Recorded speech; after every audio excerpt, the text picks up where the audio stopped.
Tiempito después, 12 días después, con la pandemia se dijo que para resolver los temas de la pandemia había que poner impuestos. Se puso solo un impuesto a los salarios de los políticos durante 2 meses y después se renovó por una vez. Pero no hubo impuestos. Y ahora, pasada la pandemia, restablecida la situación económica, con récord de exportaciones, con crecimiento de la inversión, con la presencia del Estado y con la atracción de empresas privadas, además, el 2 de marzo vamos a anunciar una baja en 2 impuestos. En el IAS, como hemos comprometido en el famoso compromiso por el país, y además en las franjas más bajas del IRPF. Bien. ¿Es para usted demagogia? Se lo estamos preguntando al exministro de Economía, Finanzas y exdirector además de la OPP, Álvaro García. ¿Cómo le va? Gracias por estar aquí. ¿Qué tal? ¿Cómo les va? Bueno, un gusto estar acá con ustedes, con la audiencia. Yo creo que me gustaría retrotraer un poquito y hablar un poquito más acerca de los impuestos directos e indirectos para ver 2 maneras de encarar la economía y de encarar la sociedad. Perfecto, pero si me permite, sí. Porque desde el Frente Amplio algunas voces lo han señalado así. ¿Es sí o no? ¿Es demagogia o está bien? Yo creo que una cierta dosis existe en el hecho de, en un momento muy complicado para el país, no solo para el presidente, para el país, pero sobre todo para el presidente, salir con un anuncio de este tipo que va a ser efectivizado en marzo y dependiendo además de un crecimiento económico que él planteó, creo que de alguna manera es una manera de echar una bomba de humo y tratar de salir un poco de los temas cotidianos que estamos viendo. También habría que ver, esas 2 consideraciones políticas las quería dejar para el final, pero las digo ahora. También habría que ver qué grado de realización tiene, porque nosotros hemos visto muchos anuncios. Y a veces es complicado hacer anuncios cuando después no se cumplen. Hemos visto muchos anuncios y hemos visto anuncios desde la campaña electoral, la sede del MIDES Alcazaballe, 136 liceos. Pandemia de por medio. Hemos visto que se iba a bajar los combustibles. Hemos visto muchos anuncios que no se cumplieron. Entonces, hacer un anuncio para marzo, cuando hay mucha gente que puede estar teniendo expectativas, no nos parece que es lo mejor. Eso desde el punto de vista político. Pero desde el punto de vista económico hay 2 grandes concepciones. A ver. Y la literatura en general es conteste en que los impuestos directos, como el IRPF, como el IAS, como otros impuestos directos a la persona, impuestos al patrimonio, son más justos desde el punto de vista fiscal, tienen mayor justicia tributaria que los impuestos indirectos. Entonces, nosotros tenemos un impuesto a la renta de la persona física, tiene rentas de trabajo, renta de capital. ¿Y por qué son más justos? Y porque dependen de la capacidad contributiva de cada una de las personas. No depende de en general, digamos, la situación de las personas. Depende de su capacidad contributiva propia. Sin embargo, impuestos indirectos, como el IVA, pasan a ser impuestos que todo el mundo paga por igual. Y cuando tenemos familias que la gran mayoría no puede ahorrar y tiene todo su ingreso, lo gasta en consumo, está pagando el IVA todo el tiempo, por lo tanto está pagando la totalidad de ese impuesto. Pero en esa arena tenemos otras familias que no, déjame terminar esto, cuando tenemos otras familias que no lo hacen y tienen capacidad de ahorro, no están gastando en un impuesto, en ese impuesto indirecto todo. Por lo tanto son más justos los impuestos directos, los que van directamente a la capacidad contributiva de las personas, que los que no. Por lo tanto, yo entiendo ese planteo, pero hay una franja puntual. La que es, perdón, me río porque se me salió el zapato, perdón. Sucede. No, preferiría blanquear la situación a que me encuentre hablando de economía riéndome, que no tiene nada que ver, perdón. Sigamos. Usted hace ese planteo que es absolutamente entendible, pero hay una franja donde se pareciera mezclarse un poco, ¿no? La capacidad contributiva de una persona con la circunstancia o el tipo de impuesto más o menos justo. Es decir, hay franjas donde se cruza. Estoy apretada de la cintura por la coyuntura económica, tengo que pagar el mismo IVA que paga a uno que le sobra y a su vez tengo que pagar IRPF por cada trabajo que hago. Entonces, al final, no tengo capacidad de ahorro ninguna y quedo atrapada entre esos 2 conceptos que usted señala. Bueno, es indudable que las personas que ganan más tienen más capacidad contributiva que las que ganan menos. Entonces, allí también hay amplios niveles amplias franjas que no tributan, ¿no? En el caso del IRPF tributa el tercio de la población que gana más. En el caso del IAS es aproximadamente un cuarto de la población que gana más. Entonces, hacer un anuncio de este tipo con una rebaja de impuestos indirectos va a afectar a esas personas. Y acá yo quiero otro concepto teórico importante que me parece que hay que visualizarlo, que es, el presidente habla de la situación del crecimiento económico. Sí. Hay un empuje de crecimiento económico, la economía ha rebotado, superado los niveles pre-pandemia. Pero hay mucha gente que está pasando mal, ¿verdad? Entonces, ese crecimiento económico no se puede ver por sí solo. Hay que mirarlo necesariamente con cómo la población en general se apropia de ese crecimiento económico. De lo macro a lo micro. Claro, entonces en los países en general tú tenés una distribución, por eso es importante hablar no solo de crecimiento sino de distribución del ingreso. Esa es una variable que nosotros no la vemos en el equipo económico. No escuchamos hablar del equipo económico que tenga una preocupación por la distribución del ingreso. Entonces, en ese sentido, son importantes las dos cosas y se pueden realizar al mismo tiempo. Y esta medida es una medida que es regresiva en términos de distribución del ingreso. Cuando se podrían aplicar otras. ¿Eso es distribución de la riqueza? ¿Estamos hablando son dos cosas distintas. A ver. Distribución de la riqueza, después te puedo poner números de cómo estamos en Uruguay en esos temas. La distribución de la riqueza es desde la gente que tiene más, que posee más bienes, a la gente que no posee nada. Distribución del ingreso es de la gente que gana, que tiene un ingreso, o la gente que no lo tiene o que tiene un ingreso bajo. Las diferencias son las variables. Una variable es una variable de stock, es la riqueza, el patrimonio que tú tenés. Bien. Y otra variable es una variable de flujo, es el ingreso que vos tenés cada año. La ecuación sería patrimonio al inicio más lo que ganás es patrimonio al cierre. Los patrimonios son variables de stock, el ingreso son variables de flujo. Y se miden las dos cosas. Se mide el ingreso, la desigualdad de ingresos y la desigualdad de riqueza. En Uruguay, en los años de gobierno del Frente Amplio, porque el Frente Amplio puso especial hincapié en tener crecimiento y hacer distribución al mismo tiempo, el índice de Gini, que es el que mide la distribución del ingreso, bajó de 45 a 38. Uno es cuando hay una sola persona que tiene toda la riqueza y el resto nada. 0 es cuando es igualdad perfecta. Sí. Entonces bajamos de 45, o punto 45 a punto 38. Ese punto 38, si nosotros vamos a la distribución de la riqueza en el Uruguay, y yo creo que esto es un problema importante, estamos en punto 82. O sea, hay una concentración de la riqueza muy importante, hay un trabajo hecho por el economista Mauricio de Rosa de hace 3-4 años, que da cuenta de esto, y hay una concentración de la riqueza mucho mayor. Bueno, lo que se ha atacado es la distribución del ingreso. Al capital no se le ha impuesto nunca. Sí, se le ha impuesto, ¿no? Sí, se le ha impuesto al capital. En la reforma de 2007 se agregaron impuestos al capital, ¿verdad? A los ingresos de capital. Ah, bueno. Hubo una reducción del impuesto al patrimonio, eso sería para ver en otro momento, porque justamente el impuesto al patrimonio es el que apunta al patrimonio, a lo que decíamos, ¿no? Variable de stock, la riqueza. Así que yo creo que en esto Entonces, ¿cuál sería la propuesta? Entendiendo usarlo en otras cosas, Victoria. A ver. Si hay un espacio fiscal, ¿verdad? En lugar de tomar esa medida, se podría reducir el IVA, por ejemplo. Se podría reducir el IVA. ¿No hay en la vuelta la propuesta de la reducción mediante vías electrónicas? Yo no sé cuál. No, fue al revés eso. Eso fue al revés. A ver. O sea, el gobierno ha dicho, el presidente, lo acabamos de escuchar y sigue repitiendo, que el gobierno no aumentó los impuestos. Eso es falso.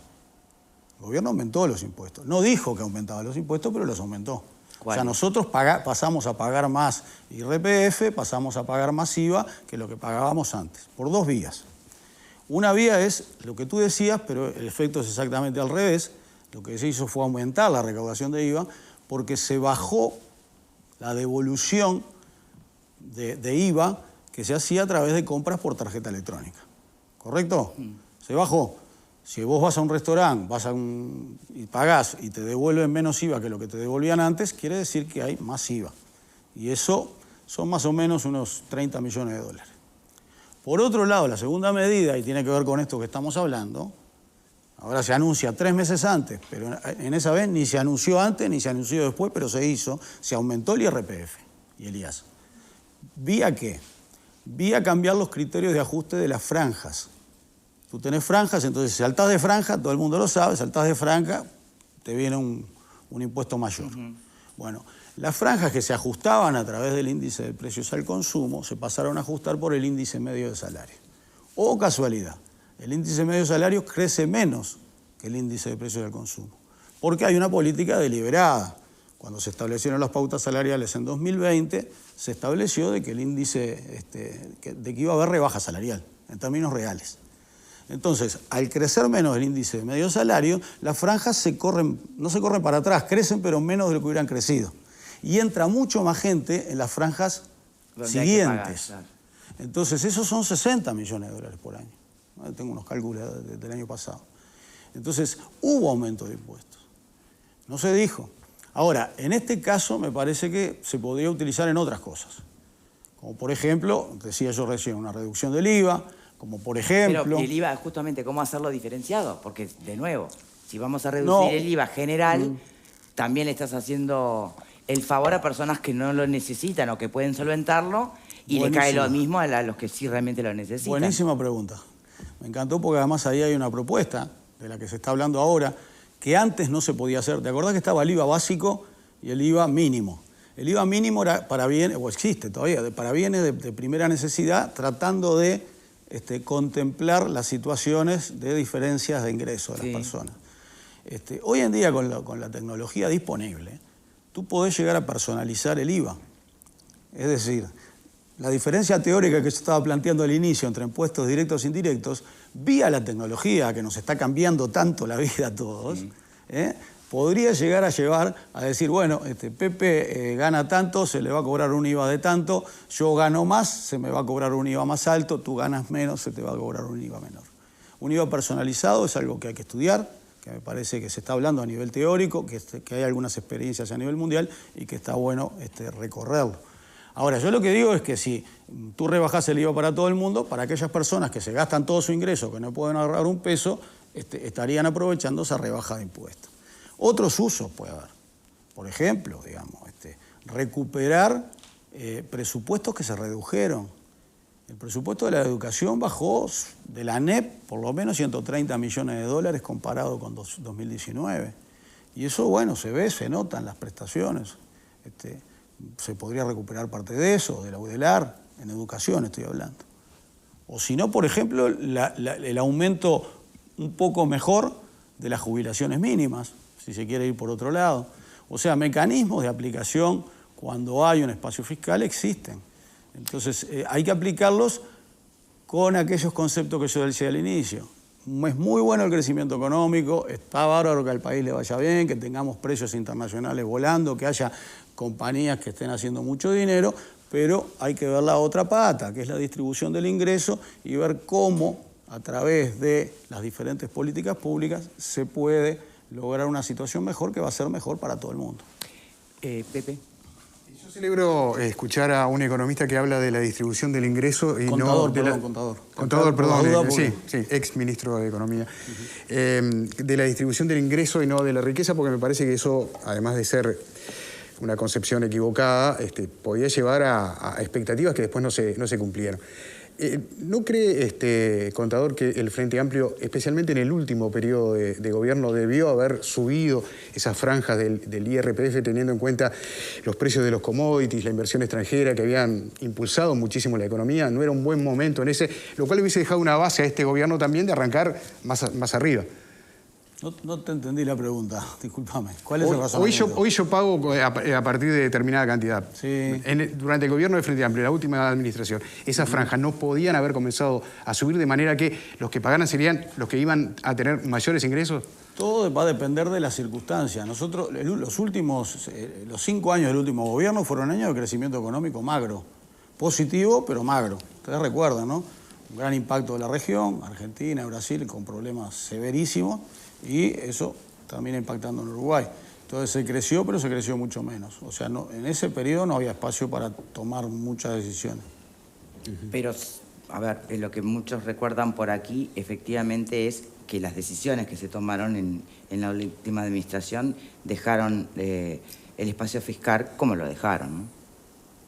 Sí, y sí, hay mucho relato en eso, ¿no? A ver, se ha discutido mucho acerca del espacio fiscal. Yo fui ministro de Economía, me cayó la crisis del 2008, no tuvimos toda la solidaridad del sistema político en ese momento, nos hubiera gustado, y cerramos el gobierno en aquel momento con un 1.6 de déficit fiscal. En esta otra situación, lo dijimos durante los 5 años, no estábamos confortables como estaba el déficit, nos hubiera gustado dejarlo en un nivel menor, pero la situación del Uruguay era una situación con financiamiento. De hecho, cayó la pandemia 13 días después del cambio de gobierno y que yo sepa, ustedes no supieron de ningún trastorno financiero que fuera a tener Uruguay. Al contrario, hubo un incremento a través del Fondo Coronavirus y hubo financiamiento por 2.000 millones de dólares disponibles. Entonces, en aquel momento se decía sobre lo fiscal que se iban a reducir 900 millones de dólares. Y en ese momento yo usé una expresión, no se puede hacer esto sin hacer destrozos. Y realmente se hicieron destrozos. Y me voy a explicar por qué. Lamentablemente, en plena pandemia, el gobierno manda unas pautas salariales por primera vez después de 15 años, que se habían reimplantado los consejos de salario en 2005, manda unas pautas salariales con reducción salarial explícita. Y estamos en plena pandemia, ¿verdad? Y todavía hoy sentimos que va a haber recuperación, pero todos los que son asalariados, que creo que acá deben ser todos, esa recuperación no la vas a tener, porque por más que llegues al punto inicial, te perdiste lo del medio. Y vamos a ver si se llega al punto inicial. Ojalá que sí, pero hasta ahora no ha sido. Y el país está creciendo al 5%, celebramos récord de exportaciones. Entonces hay una inconsistencia bastante grande allí, ¿verdad? El otro día se celebraba, se tomaba, y yo escuché a algunos jerarcas de gobierno celebrar el Consejo de Ministros, la situación, y no se entiende porque ni siquiera se ha llegado al nivel salarial que existía. Hay por lo menos un 4% de pérdida salarial. Y eso no es solo pérdida salarial. Todas las jubilaciones se ajustan con el índice medio salario. Entonces todos los jubilados, después de 15 años de incremento real de las jubilaciones, pasaron a tener pérdida de jubilaciones reales. Eso es gran parte de los destrozos que se hicieron financiando algo al Estado. ¿Por qué? Porque las dos grandes partes de financiamiento del Estado estos años han sido la reducción de salarios y de jubilaciones y la reducción de inversiones. Que la reducción de inversiones, bueno, la terminaremos viendo en algún momento, ¿verdad? Bien. Valeria, pregunta. Sí, yo quizá plantearle, más que la opinión personal, si no es un error del Frente Amplio posicionarse en contra de la medida que, a ver, convengamos que el presidente está planteando algo que fueron promesas electorales, que están en el compromiso por el país. O sea que toda la coalición, digamos, en este punto está de acuerdo. Es más, se planteaba la eliminación progresiva del IAS. En este caso es como una primera reducción, digamos, pero la eliminación progresiva del IAS y obviamente el IRPF, que es un impuesto sumamente sensible porque es el que va directamente a los trabajadores y que repercute fuertemente. Y bueno, la baja de las deducciones también fue un golpe importante que hace que obviamente pagues más impuestos porque la deducción es menor.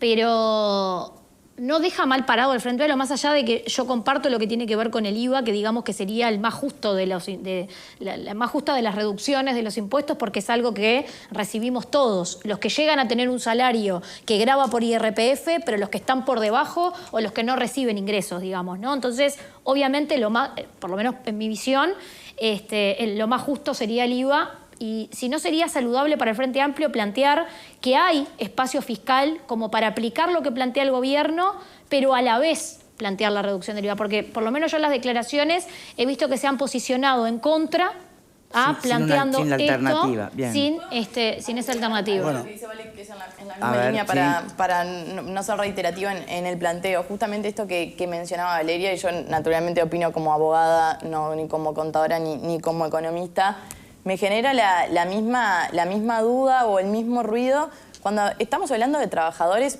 Primero, lo que se plantea en realidad, según tengo entendido, es que esta medida puntualmente, la del IRPF, es para las primeras franjas. Y en ese sentido, el mínimo no imponible, estamos hablando de 36.000 pesos, que quizás estemos pensando en franjas de un trabajador, una trabajadora que gana 45.000 pesos, 50.000 pesos. ¿De verdad estamos tan convencidos de que no hay que ayudar a ese trabajador o a esa trabajadora? ¿O de verdad entendemos que están tan cómodos o que nada, se llega a plantear también como desde el lugar de la comodidad de esos trabajadores que creo que todos sabemos que no es tal? Entonces me genera la misma incertidumbre, quizá por otro lado, pero de lo que mencionaba Valeria, cuando vemos quiénes son esos trabajadores a los que nos estamos refiriendo y si no tiene cierta justicia, que yo entiendo que sí. García. Varias cosas. Primero, el Frente Amplio no tiene un posicionamiento, no ha tomado un posicionamiento formal ni mucho menos. Nos han entrevistado algunos y nos hemos manifestado en esta primera impresión de esta eventual, y vuelvo a repetir eso, eventual, un anuncio que hasta el propio presidente lo coloca como eventual. Habrá que tomar su posicionamiento en el momento que lo determinen. Hay que ver cuánto es la cantidad, porque lo que tú decías también tiene mucho que ver con cuánto es. Si la rebaja es una rebaja simbólica, digo, hay que verlo eso concreto, ¿verdad?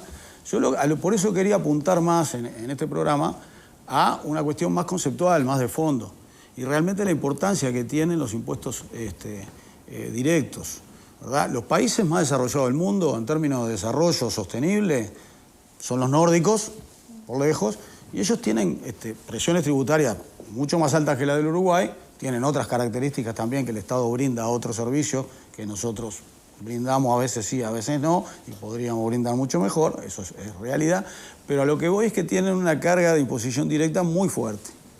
Y eso es una base de justicia importante, porque también va de la mano con eso que tienen los mejores niveles de equidad o los menores niveles de desigualdad, son sociedades mucho más homogéneas. El Uruguay, desde Artigas en adelante, pasando por el primer vallismo del siglo, el vallismo de Pepe Valle en adelante, y visiones desde todos los partidos en general, han habido las visiones más progresistas, una visión de país integrado, de país con una cierta homogeneidad, de todos, Varela, todos en los mismos bancos, de las mismas escuelas, digamos. Sabemos que la sociedad está cambiando, pero no renunciamos a, digamos, tener mecanismos que nos puedan llevar a que esta sociedad no se desintegre, no haya 2 velocidades o 3 velocidades, sino que, bueno, que todos puedan acompañar los frutos del crecimiento. Pablo. 3, 4 puntualizaciones. Yo no creo que sea una demagogo el anuncio en esta oportunidad, pero ¿por qué? Se habló de que se aumentaba la economía en un 3,8%, por encima de un 3,8%, durante el 2022, en el 2023 se iba a aplicar. Estamos finalizando el 2022. Es lógico que se anuncie porque ya se estima ese valor agregado que tiene el aumento. Y además hay otra cosa, es un proyecto de ley que hay que presentar el Parlamento. Sabido es que los legisladores no trabajan, ¿no? Ahora, a partir de diciembre se toman no sé cuántos días, por lo cual claramente no se va a poder tratar ningún tipo de proyecto de ley ahora. Claramente va a ser en marzo, eso es por un lado. Segundo, cualquier baja de impuestos, yo creo que siempre es bienvenida, no importa cuál sea. En este caso va en las franjas del IAS de 41.313 pesos a 77.460 pesos, que eso es lo que se estima en esa franja. Y a su vez en los sueldos, como bien decían, de 36.141 pesos para arriba, por lo cual creo que lo que apunta es a un sector de la población que no son sueldos millonarios, ni mucho menos, ¿no? Habrá que ver el porcentaje de la rebaja, que eso no se sabe. Pero te rebajen un 3, un 5, un 10... Yo si veo 50 pesos en la calle me agacho y los levanto, ¿no? Capaz que no. Otra cosa. No hay que olvidarse que yo siempre dije que estos impuestos son nefastos. El IAS y el IRPF son nefastos, que fueron creados por el Frente Amplio. El IAS fue creado en el 2007 y el IRPF... El IAS en 2008. Estaba el IRPF antes, que era peor que el IRPF. Antes estaba, pero bueno. Hay un punto ahí. Pero fue creado por el Frente Amplio. La preocupación justamente por cómo se ha reducido también la posibilidad de jubilaciones por la rebaja en el salario real, índice medio de salario. Pero a ver, vamos a entendernos. Impuestos, cuando fue la fuerza política que creó este impuesto justamente. Pero impuestos que fueron criticados muy duramente por el hoy presidente del Frente Amplio. Bueno, muy duramente. Digo, a mí me gusta mucho revisar cosas, 5 segundos, ¿no? Dale, porque está bueno que veníamos de un impuesto importante de los sueldos, el ajuste fiscal denominado por el gobierno consolidación fiscal. Ahora ese incremento del IRPF más el hecho de planchar las deducciones repercutió en la vida de los trabajadores. Ya hay empleados que cobran menos que el mes anterior, lo cual es un golpe porque aún cuando reciban aumento de salario disminuye en términos líquidos. Lo decía el presidente del Frente Amplio, hoy Fernando Pereira. Ese doble discurso a veces que uno escucha que es un poco llamativo. ¿Cómo se entiende? Lo último habría que preguntárselo a Fernando Pereira. No, yo no me refiero a usted, me refiero tuvo a... una coherencia en esto, siempre lo planteó en su programa de gobierno, fue transparente. Pero eso no es un impuesto que redujo la capacidad de ahorro de las personas y de los jubilados. Yo argumenté por qué, digamos, los impuestos directos son mejores que los impuestos indirectos.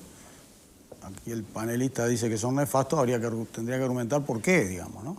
En realidad son mucho más justos los impuestos directos. No, yo me referí que eran nefastos el IAS y el IRPF. Sí, esos son los impuestos directos que yo estoy hablando. Y para mí hablo de impuestos impuestos directos, son nefasto. impuestos directos. Entonces... ¿Sigue creyendo en la justicia del IAS? ¿Sigue creyendo en la justicia del IAS? El IAS se definió en determinado momento como un impuesto de aporte a la seguridad social. A ver, en la reforma que está siendo planteada ahora de la seguridad social, hubo varias reformas estos años, ¿no? O sea, lo que se planteó públicamente como un relato de que no se había hecho nada es falso. En varias de esas reformas, por ejemplo, la caja bancaria, necesariamente hay aportes de todas las partes. Ha habido aportes de todas las partes. De los propios jubilados, de los activos y de las empresas. Porque los números actuariales no daban, entonces había que buscar una manera, y del Estado. Entonces, alguna solución similar va a tener que haber ahora para la caja de profesionales. Entonces, en ese sentido, los impuestos que está planteado cuando se planteó el IAS, se planteó como un aporte a la seguridad social. Entonces, a ver, sería ideal que no hubiera impuestos, ¿verdad? Pero a todos nos gusta tener buenos servicios, que las calles estén bien, que las rutas estén bien, que haya espacios públicos. El otro día nosotros recorremos bastante el país, estaba en el litoral, los centros comerciales del litoral, que están bastante afectados, ¿verdad? Bastante afectados. Se los visita poco también. Vinieron a Montevideo, hay diferencias de hasta 4 precios con Argentina, de 4 veces de precios con Argentina, y no hubo respuestas. A veces es complicado tener respuestas acá, ¿no? También se implementó en el gobierno del Frente la movilidad del precio del combustible para desincentivar que la gente cruzara, para tener un precio de combustible más barato. Bien. ¿Qué tiene que ver, perdón, eso que está diciendo? Esto tiene que ver con lo siguiente. En un momento estábamos conversando con los centros comerciales y una de las personas dice, bueno, porque, por ejemplo, en la pandemia, que no hubo gente que cruzara, obviamente las ventas locales fueron muy superiores. Y nos dice, si hubiera controles aduaneros, ¿no? A rajatabla, que no los hay, porque no hay camionetas, porque... Digo, mira, eso es costo del Estado. Entonces, seamos conscientes también que cuando se hace un discurso pro impuesto cero, el Estado es una carga, seamos conscientes que hay un montón de cosas que es necesario que el Estado hace y que el Estado cubre. Ahí está. Bueno, entonces con más razón, tal vez lo que hay que hacer es esperar a ver cuáles son los números de este anuncio de rebaja de estos 2 impuestos.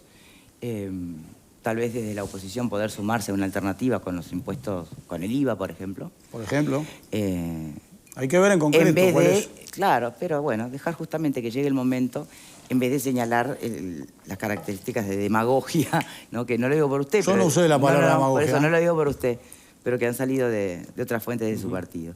Pero bueno, es verdad, habrá que esperar. Ojalá se pueda implementar eso y más, obviamente. Álvaro García, muchísimas gracias por habernos acompañado en este segmento del programa. Por favor, ha sido un gusto. Hacemos una pausa y ya regresamos.